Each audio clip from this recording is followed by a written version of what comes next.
নমস্কার দর্শকবৃন্দ, আজ আমি আপনাদের এখানে এসেছি নতুন একটা বিষয় নিয়ে। সেটা হচ্ছে জ্যোতিষে চিকিৎসা বিজ্ঞান।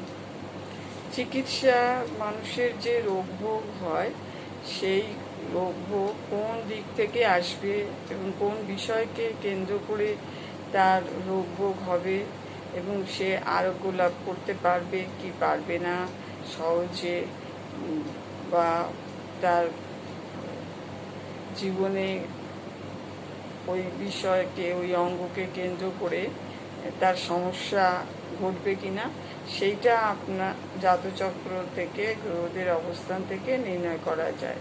আজকে আমি বলছি যে লগ্ন থেকে দ্বাদশভাবে কোন কোন অঙ্গ নির্দেশ করে। যেমন লগ্ন থাকলে, লগ্নে মস্তিষ্কের বহির্ভাগ, আভ্যন্তরীণ ভাগ, মস্তিষ্কের ভেতরে ভাগ, জীবনী শক্তি, সাধারণ স্বাস্থ্য ইত্যাদি লগ্ন থেকে বিচার হয়।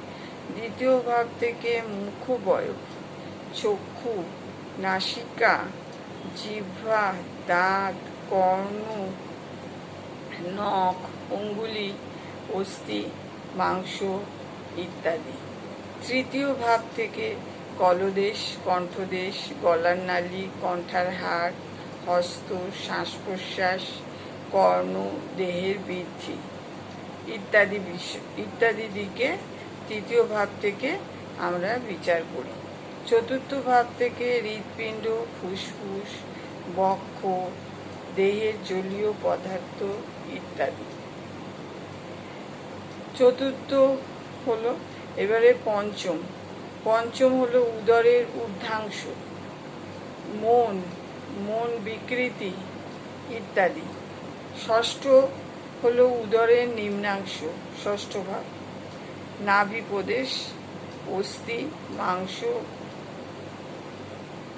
মানসিকতা, কর্মক্ষমতা ইত্যাদি। সপ্তম ভাব থেকে কুঁচকি, ওই অঞ্চলের সংযোগ, বীর্য, স্ত্রী, জননেন্দ্রিয়, শ্বাস প্রশ্বাস ইত্যাদি। অষ্টম ভাব থেকে লিঙ্গ, লিঙ্গস্থান, মূত্র, রক্ত, জলীয় পদার্থ ইত্যাদি। এবারে অষ্টম স্থানের পর আসছে নবম স্থান হচ্ছে উরু, আমাদের উরুদয়। এবারে দশম স্থান হচ্ছে হাঁটু, অস্থি, মাংস, এগুলো দশম স্থান। আচ্ছা, একাদশ স্থান হচ্ছে হাঁটু থেকে পায়ের গোড়ালি পর্যন্ত, শ্বাস প্রশ্বাস, বায়ু সংক্রান্ত বিষয় ইত্যাদি। আর দ্বাদশ স্থান থেকে, দ্বাদশ ভাব থেকে পদতল, পায়ের পাতা, রক্ত সংক্রান্ত ব্যাপার। তাহলে এই সমস্ত বিষয়গুলো আমরা দ্বাদশ ভাব থেকে বিচার করে আমরা জাতকের বা জাতিকার রোগভোগের একটা নির্দেশ দিতে পারি। ধন্যবাদ। পরবর্তী এপিসোডে আবার গ্রহদের অবস্থা নিয়ে, গ্রহরা কোন গ্রহ কি বিষয়ের ওপরে ইঙ্গিত দেয় সেইটা বলবো। মানে শরীরের কোন বিষয়ের ওপরে কোন গ্রহ ইঙ্গিত দেয় সেটা জানাবো। ধন্যবাদ। আজ এই পর্যন্ত।